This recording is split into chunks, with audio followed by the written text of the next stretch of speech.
Australia, a country known for its deserts, national parks, oceanic views, mountains, and colorful array of animals. Situated in the southern hemisphere and populated by nearly 25 million people, aptly dubbed the land from down under, here lies the home of the fictional STRAYA region, comprised of the entire mainland of what we'd identify as Australia. In today's video, I introduce a new series to the channel where I create an original hypothetical Pokemon region based off real-world locations, and I'm happy you've joined me on this adventure. As you can probably guess, today we will be diving into the fascinating country of Australia, for which I nicknamed this region the STRAYA region, coined from many Australians' pronunciation of their home country.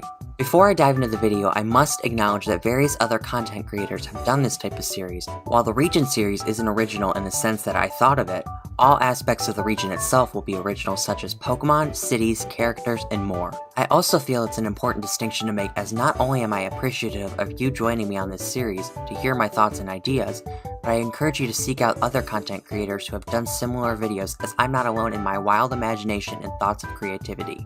Listed on screen includes the timestamps for various sections of this video. You may also find them along with art credits in the description below. Now if you join me, and welcome to the STRAYA region. You wake up on your 10th birthday excited for your Pokemon journey to officially begin.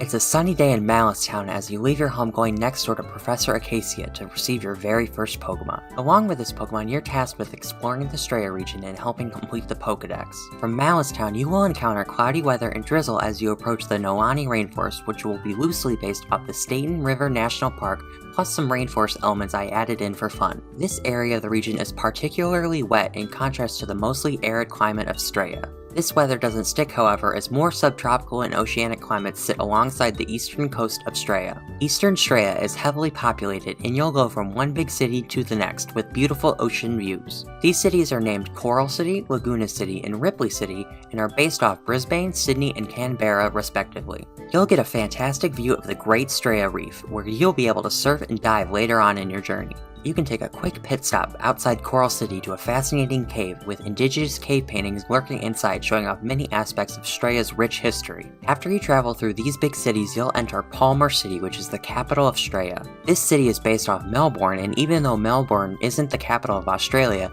it's still one of the biggest cities in the country. This city is filled with many features, including a Pokemon contest stadium, a museum, a library, a Pokeathon dome, and many more features sure to keep you busy. But most intriguing of all is what you can see ever so faintly in the distance of Palmer City Beach. You can see the famous Battle Frontier and its 7 facilities, but as it's so far away, it requires a special boat ticket only obtainable through the champion status in your post-game adventures. If Australia was in the Pokemon universe, the STRAYA region and Hoenn region would be very close in proximity. In fact, the Battle Frontier would be identical to the one in Hoenn, as both STRAYA and Hoenn own the rights to the facility. Hoenn would look upside down in comparison to STRAYA, and vice versa if you were looking from Hoenn's end. Moving right along, you'll come through a very mountainous route and eventually wander into Tajuta Cave. As mentioned, this cave sits atop a very mountainous area, meaning you'll have to zigzag your way through to reach the other side. You're certain to find some water patches through many paths of the cave. Just be sure you don't get caught on the edge of a cliff, as it can get very tight and rigid. This area of Australia in real life has long rivers and is mountainous as well, plus has a drier climate than back in the cities. From here, you will go to Passage Peak, which is based off Port Augusta in South Australia. You'll get a great ocean view with small boats sailing in the distance. Going out of the city leads to the next several locations, which are desolate and dry. This begins the part of Australia that is not heavily populated and more desert-like. But fear not, as you'll eventually encounter another city on the waterfront based off Darwin, which we will call Vessel City. The climate somewhat shifts from arid and dry to more savanna-like, much like our starting town, Malice Town.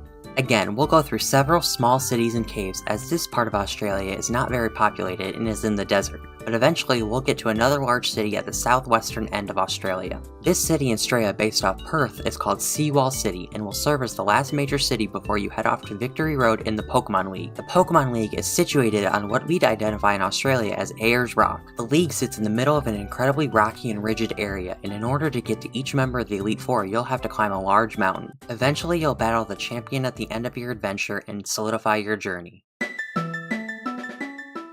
Australia is home to a diverse set of animals both unique to the country while also having familiar friends living about. This makes the STRAYA region a melting pot for old Pokemon from past generations and new Pokemon exclusive to the STRAYA region. First, let's run through some familiar faces you might encounter on your journey. In the Nolani Rainforest, you can expect to see the Corphish line, the Bidoof line, the Venonat line, the Ducklet line, the Pikipek line, the Wooper line, the Morwell line, and Komala. Koalas are an iconic animal in Australia, so it's only fitting you find them in STRAYA. Since Alola was a very tropical region, I feel Pikipek, Trumbeak, and Toucanon would also make a nice fit in areas of STRAYA with savanna and subtropical climates. Along the coastlines of STRAYA in Coral City, Laguna City, and Ripley City, expect to find the Carvana line, the Mantike line, the Wailmer line, the Tortuga line, the Fione line, and the Skrelp line, among other species of Pokemon. Up at the beautiful Zale Waterfall, get ready to set your sights on the Aron line, the Finneon line, the Cubone line, the Wingull line, the Feebas line, the Gliscor line, the Slakoth line, the Banir line, and the Bunnelby line. An interesting fact to give you all would be that Australia has a majorly serious invasive species bunny problem, so naturally 2 bunny Pokemon and their evolution lines will be making an appearance in the STRAYA region. With Australia having deserts stretching hundreds of thousands of miles, it's a guarantee you'd see some familiar faces, including the Larvitar line, the Diglett line, the Cacnea line, the Gibble line, the Baltoy line, the Yanma line, the Mudbray line, the Sandygast line, and Turtonator. Cactuses are abundant in deserts, so you can bet Cacnea and Cacturne will be there, along with the sand Pokemon themselves, Sandygast and Palossand, among others listed, and more. And there can't be a Pokemon region without some caves, and luckily Australia has many. The Rockruff line, the Machop line, the Zubat line, the Woobat line, the Slugma line, the Aber line, the Wishmer line, and Dunsparce are all sure to appear in the STRAYA region. While you may be a trainer who uses lots of repels, there's sure to be some Pokemon from past generations in caves for you to catch. Other miscellaneous Pokemon you may find across the region include Kangaskhan, the Roggenrola line, both male and female Nidoran lines, Quillfish, the Drillbur line, the Rhyhorn line, the Chinchou line, the Clamperl line, the Foongus line, the Krabby line, the Sandile line, the Mareanie line, and Pyukumuku. The STRAYA region is home to a wide range of new exclusive Pokemon that can't be found anywhere else. For this particular section of the video, I'll be talking about real-life animals that can be found in Australia that I'd like to see turned into Pokemon for the STRAYA region. Because Australia does have different climates depending on where in the country you are, I will be introducing Pokemon of many different typings. For some of these, I will be able to find fan art and display it for you to give you a visual representation of what the Pokemon may look like. For others, I will simply just be talking about which animals would look cool as Pokemon. Again, all art credits will be in the description below for you to support the artist's original work. First, let's look at the starter Pokemon for the STRAYA region, which I think actually make a good fit. These Pokemon were created by Zarudes and were actually a part of a viral fake Pokemon leak for Generation 7 a few years ago. The Grass starter will be based off a goat, the Fire starter will be based off a bear, and the Water starter will be based off a crocodile. Next, I'll share some animals I'd like to see be turned into Pokemon, and all of these Pokemon were created by Smiley Fakemon. An obvious choice for an animal to be turned into a Pokemon would be the Mole Rat, illustrated here as a normal ground Pokemon and evolving into a ground steel type. Following this would be a Roadrunner Pokemon famous from the Looney Tunes series who is always seen in some shenanigans in the desert. It's illustrated as a normal flying type Pokemon looking very cute and evolving into an equally cute Pokemon of the same type, who I believe would be a great early flying type Pokemon for the region. Speaking of birds, I'd love to see a Pardalote bird drawn here as a 3-stage electric flying Pokemon. I really love how it goes from sweet and innocent into a ferocious partner you're sure to want to have on your journey. Now we already have a couple Pokemon based off geese, but I want more, so bear with me here. This Pokemon would go from an irresistibly cute little Pokemon into an equally irresistible, beautiful, full-stage water flying type. And the last animal I want to see be turned into a Pokemon would be a salmon, which would start off as a pure water type and evolve into a water fire type. And now I will share some Pokemon with unused type combinations I'd love to see in an Australian-based region. And for reference, Really Dark and Windy created these Pokemon with unique type combos. Up first is a 3-stage Grass Fire evolution line based off the most adorable pieces of fruit you'll ever see. I love that it goes from an apple to a peach to a pear, and that's very creative and quite fitting for Australia's oceanic and warm climate.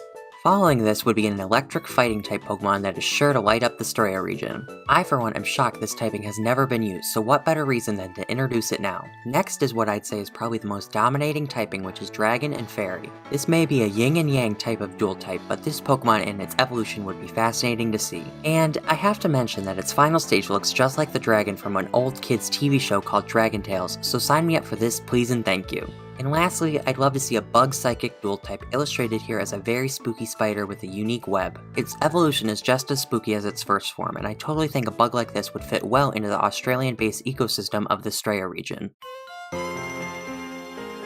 Throughout your journey in the STRAYA region, you'll meet many wonderful people who will help you progress through your journey, and you'll meet an evil team trying to destroy the habitats of Strayan Pokemon. Again, all artwork featured will be in the description below, but for now let's first run through vital characters to your journey. You'll be able to pick between a male and female starting character. Trainer customization returns and has more options than ever before. The farther you progress, the more customization options you will get. Your mother is a Pokemon coordinator with more of a backstory than any other mom from previous games. Your dad takes the role typically filled by a mom in Pokemon games and stays home. He plants various trees and flowers which brightens up Malice Town from the start of the game to the finish of the game. You'll see your mom in a few different locations throughout your journey as she travels across the STRAYA region, earning more contest ribbons and meeting fans. You have two rivals in the STRAYA region, one being an adventurous young boy named Tyson, eager to explore STRAYA. Like you, he is also a brand new trainer, but is knowledgeable in battling as he attended the STRAYA Pokemon School, which is where you met him. Your other rival is a young girl named Karina, and she's your neighbor in Malice Town. She aspires to become a Pokemon professor one day and is very interested in completing the Pokedex. The professor of this region is Professor Acacia, and she specializes in Pokemon natures and stats. She will give you a Pokedex at the beginning of your journey as well as your starter Pokemon. Each gym leader in the STRAYA region plays a vital role in your character's development. Instead of gym puzzles or other miscellaneous gym setups, you'll do a task for the gym leader to grant your access into the gym. These tasks are designed to be a bonding experience with you and your Pokemon. Let's meet a few of the gym leaders you'll encounter on your journey. First up, we have Amelia, the flying type gym leader. She focuses on outspeeding her opponents to land powerful punches before some of her fragile Pokemon faint. She will task you with returning a group of ducklets back to Aswana so they can leave in time for migration season. Next we have Inferno, the fire type gym leader. She relies heavily on her Pokemon's defenses so that she can use multiple turn-based attacks to land powerful moves. Inferno will have you put out a small wildfire in the desert, with the task being you can't use any water-type moves. Lastly, we have Clark, who's a wise old man specializing in rock Pokemon. He focuses his battling strategy on HP, making some of his Pokemon tricky to faint, especially the ones with the sturdy ability. Clark will task you with going up to Juta Hill to grab supplies to create a dam at the beach to help fight against flooding and storms. After you beat all 8 gym leaders and go to the Pokemon League, the Elite Four stand in your way of battling the champion. If you manage to beat the STRAYA Elite Four, then you're granted access to battle the champion, Eviana. She has no type specialty, but instead each one of her Pokemon is skilled with attack, speed, defense, HP, etc., bringing together all the skills you use to defeat the gym leaders. Eviana also plays a major role in your fight against the evil team, Team Granite. The evil team's goal of the game is to destroy natural habitats and national parks in order to urbanize areas of STRAYA that are not heavily populated. To do so, Team Granite plans on starting wildfires and dismantling large natural lands with the use of various weapons in their arsenal. This idea of urbanization has a lot to do with what's going on right now in the real world, where people are moving to big cities and away from rural lands. With the Pokemon League being atop of a historical and prominent landmark of STRAYA, Team Granite goes right after that.